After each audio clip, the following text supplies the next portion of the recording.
Dov Penzik, welcome to the Sport Businessman podcast, the pioneer of the entertainment concept and format, and one of the most interesting concepts in sports and entertainment investing today. It is an honor to be hosting you on the Sport Businessman podcast. Thank you very much, Eduardo. Thanks for arranging this. Thanks for creating the Sports Businessman platform. And yeah, really excited to have this to share this moment with you and answer some questions. So, when did your career in the business of sports begin and your entrepreneurial career to start building in sports? Yeah, I guess it actually came out of just a passion for ping pong when I was a kid. I played lots of tournaments, and I turned that passion into a passion project, creating a concept called Bounce in London in 2012 in the Olympic year in London. And really, what that did is put a recreational activity of ping pong with interior design and hospitality, and created an amazing new experience for groups to hang out together and enjoy time around an activity. So yeah, that was the beginning of a 15-year journey in entertainment, and now that moves into something we call sportainment. And in your first venture, how did you know that people were going to be interested in that concept? What Mm. was the first thing that you Well, I think the noticed? first thing to note is that I knew, just like you said, how did you know? And I absolutely knew that people were going to love it. And lots of investors said to me, "Oh, but people will sweat, and how are they going to hold their drinks? And are they going to be? Some people are going to be better than others." But I'd seen people playing ping pong at parties, at festivals, and there was just one or two tables, but it was packed with 30 or 40 people. I knew that if we put 17 of these tables in a basement and we created a great experience around that product, that people would enjoy it. And so I was absolutely certain of that. What was interesting is that we built in some technology to it, and that made it even better. So I've spent these years combining technology with those activities to make the customer experience better and to unlock unit economics. So yeah, I would say when it comes to knowing, I absolutely knew ping pong would work. And then we did it for we took darts to the USA, um, an amazing brand called Flight Club Darts, which is again a fantastic bar game, a recreational activity. We licensed that for North America, and that is now a large business in the States, across 10 sites.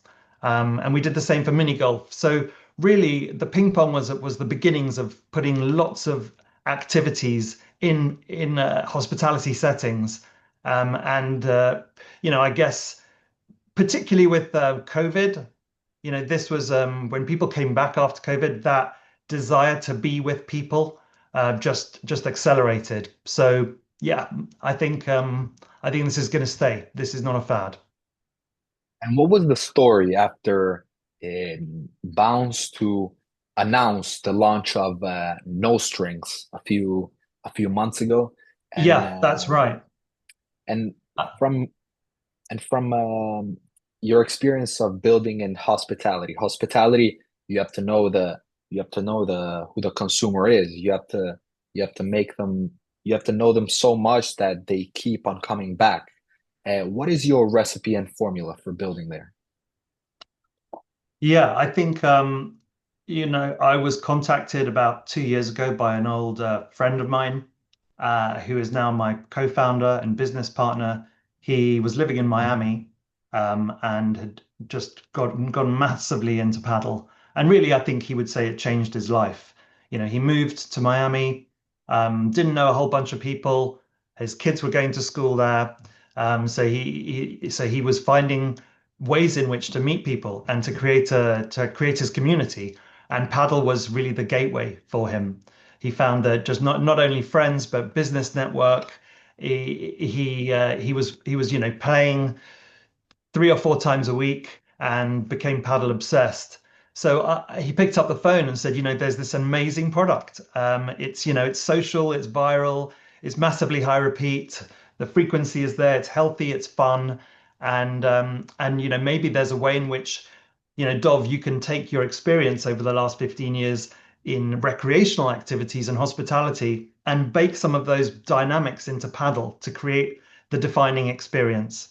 So I think we've spent a bunch of time trying to work out how best to approach the market, and which dynamics from entertainment to build into sportainment, because clearly it's not a copy and paste. You can't take the same dynamics and expect F&B to be the same. The repeat visitor rate is completely different. The profile is different. So, in fact, in many ways, it's completely the opposite. In entertainment, you have the activity driving, about 20-30% of the revenue split, and the rest 70% coming from F&B.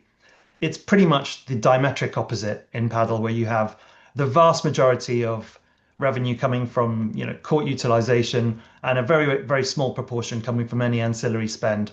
So our task has been, well, how do you bring the dynamics of entertainment and some of those unit economics, which are clearly very interesting to institutional investors in that sector, and bring those to a nascent industry like paddle and make the investment opportunity very exciting.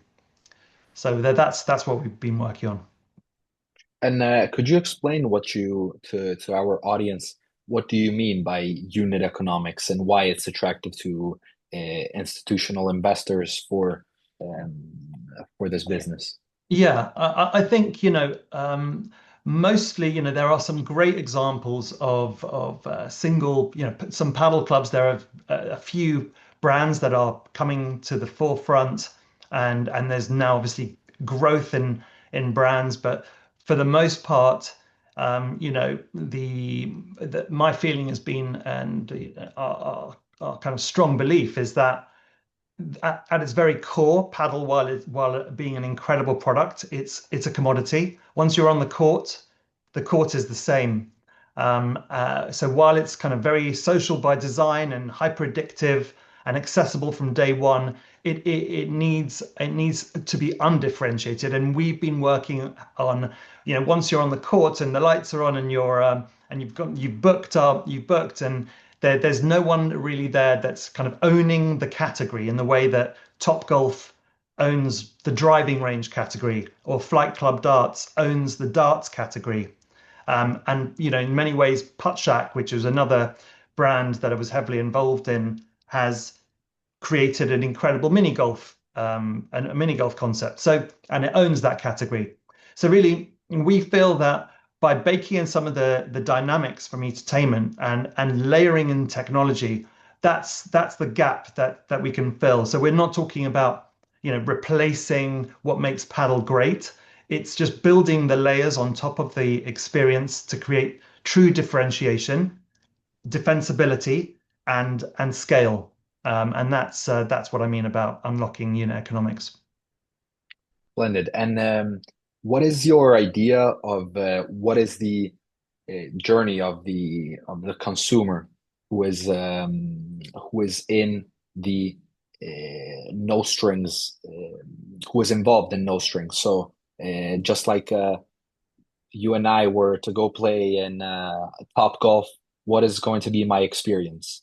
Yeah, we what we've done is we've spent the last 18 months developing an auto scoring system, a real-time auto scoring system, so that when you jump onto the court as a beginner, you'll have two screens facing the court, and it'll tell you where to stand, when to serve, what the score is as you're playing. And it will shout it out if you're like, that was a winning point, if you lost the point, if it's match point, if it's golden point. All of these elements will be visually and represented, and from an audio perspective also represented. So we're talking about scoring, we're talking about line calling, so that there's no, you can't cheat, and you don't have to worry about the score. It's very strange actually, but we find that so many people forget the score when they're on the court. I don't know what it is about the game, but it kind of messes with your brain. It's very 360 degree. So we feel like there's a way in which we can create a customer experience on the court that becomes the default way to enjoy the sport and the game, and you just focus on having a good time and focus on the competition, the competitive spirit, without having to worry about everything else. And that will unlock the court experience. But what we love about it is that it really unlocks the spectator experience. When you walk into a paddle club, it's very, very often you don't know what's going on. There can be 8 courts in front of you. You don't know if someone's just walked on, whether they're just about to finish. We feel like by enhancing that court experience, the vibe gets built up. And then what you do with events, you can then link the courts up and create very, very professionalized events. Um, I did actually, so just to go off script, I created some technology and bounce in the ping pong concept called Ping Pong X, which does a similar thing, but it does it for obviously a recreational activity. It auto scores the game, it projects the score onto the table, and but there were some learnings there because we kind of got too excited about the technology and what we could do with it, and we ended up doing too much. We ended up projecting too many animations and changes onto the table, and that's when we started something called Project Blacklight, which was to create invisible technology, just like your iPhone. Your iPhone is just what's brilliant about the iPhone is it just works. It does what it does, and it just works. We don't want to, so we created some auto scoring technology for table tennis that really just work. And people then thought, well, how? Why would I do any? Why would I play in any other way?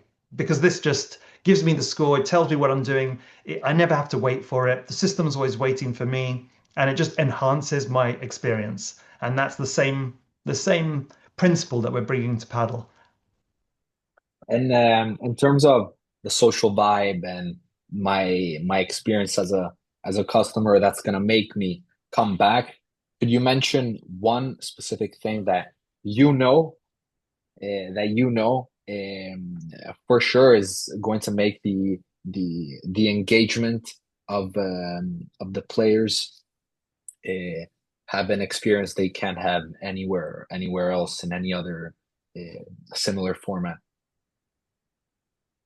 Yeah, I think it's all about making sure that really every point and every game in every club matters, right? So the vision for the technology is that it's not just on court, it wraps everything up into a great venue experience.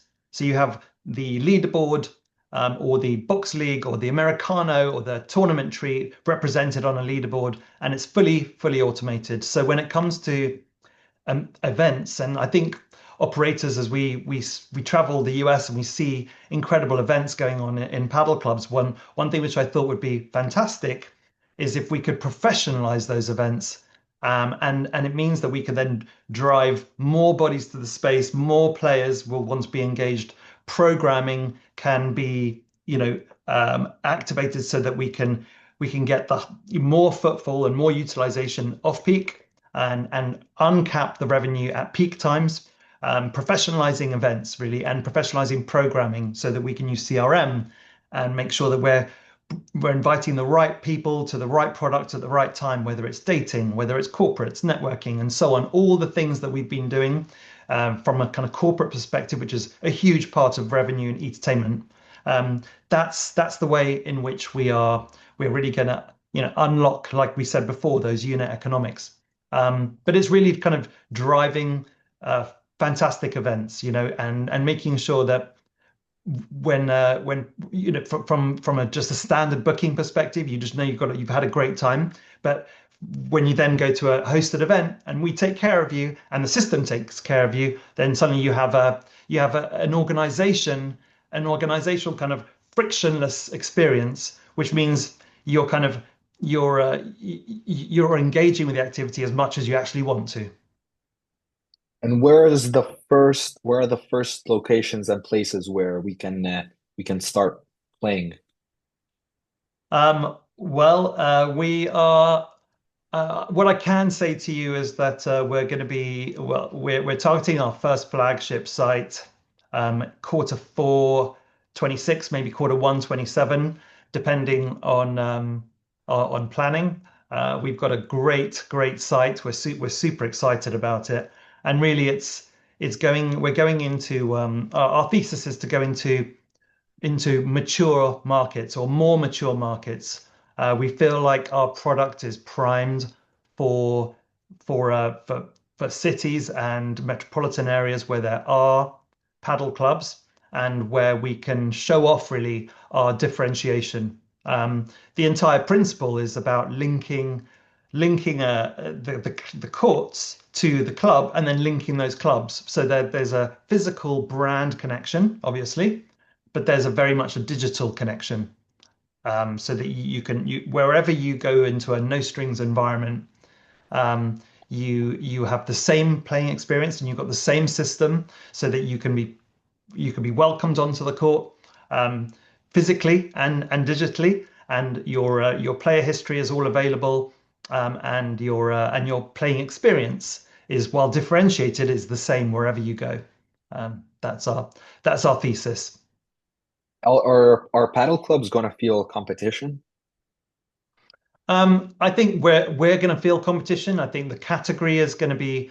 We want to raise the category. We want to bring. I think in one sense we're bringing innovation, but I think really we are solving for a problem. And I think that's probably the most important thing is that we find that the organization of games kills the frequency. So sometimes I'm sure a lot of your paddle playing listeners will be used to being All in of them, WhatsApp.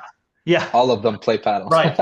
Well, they're all in WhatsApp and they're all like trying to kind of, I've got a court on Wednesday, can we make it? And then suddenly you're forever trying to organize. And particularly because, you're playing 2 or 3 times a week potentially, rather than going to, some of these I'm more used to 2 or 3 times a year for in entertainment concepts. So this is a key problem, and obviously there are ways in which it's being fixed, such as open play on some of the whether it's on Playtomic or Play by Point, you've got open play potential. But we love the idea of creating events where you can just have a one click, know that you're going to have a great time, know it's going to be like a 3 hour session. You're going to be with like skilled players, and it just solves that wish to play multiple times a week.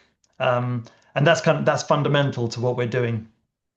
And what is the age range that you're targeting? Is it the usual paddle age? Because paddle, uh, there are 15-year-olds playing paddle, but also 60-year-olds and 7-year-olds that are playing paddle. Is it the same?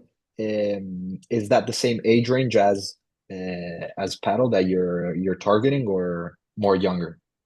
We've got our kind of USPs, and we derive those USPs from really our programming strategy.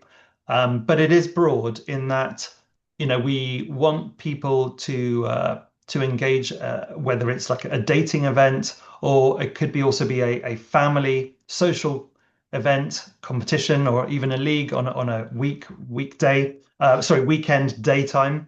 Um, all the way up to people that want, where it could be a corporate group that want to engage once a week, or on a kind of strict twice a month schedule for 3 months because it's part of a wider league product that we'll deliver.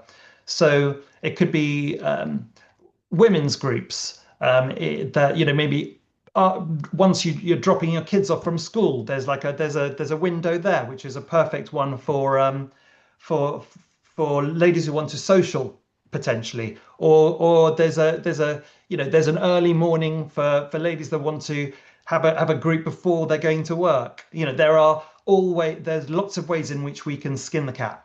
So we want to make sure that our system is obviously tracking the ball and the players. So we understand what level you're at, and we can use our CRM strategy to to offer up products at the right time for the right groups of people. And that's really our approach. So when it comes to age range, I think it's more, it's age, it's lifestyle, it's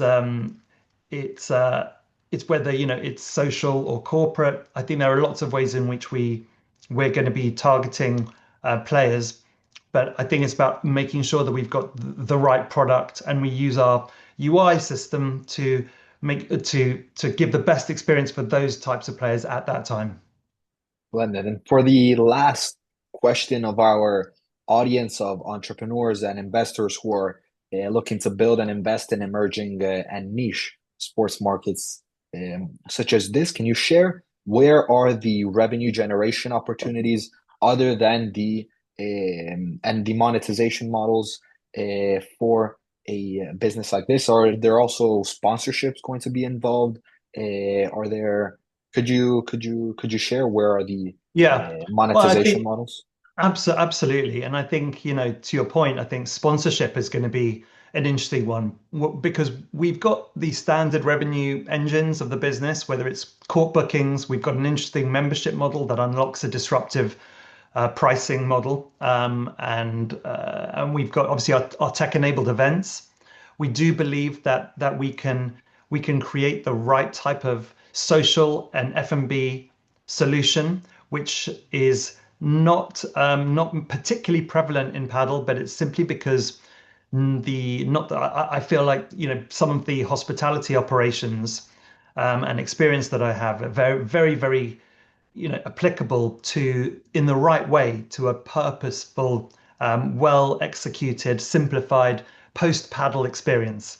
That's probably quite a mouthful, but like an après paddle experience, which is suitable for post match socializing and dwell time, but also for corporates. And it's really essential if you're going to lean into some of the corporate strategies, particularly because that's pretty around about 40 or 50% of top line revenue in the entertainment concepts comes from a corporate credit card, and we firmly believe that there's huge potential there.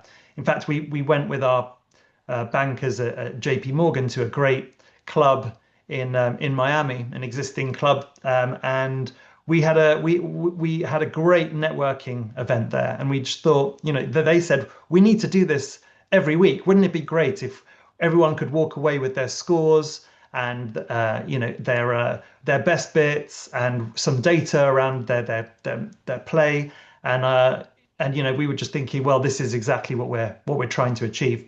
So from a revenue generation, yes, tech-enabled events, F&B, a little bit of retail, but to your point around sponsorships and brand activations, I think that's really something that we're focusing on because we have screens that most clubs don't have on every single court.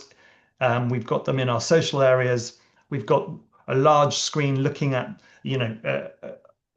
which is representing all the action on the court for spectators and for players.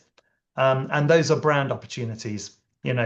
We feel like there's a strong potential there, particularly as we network the clubs, for there to be all sorts of opportunities there for brands who are desperately wanting to get in front of paddle playing eyeballs at the moment, as you well know.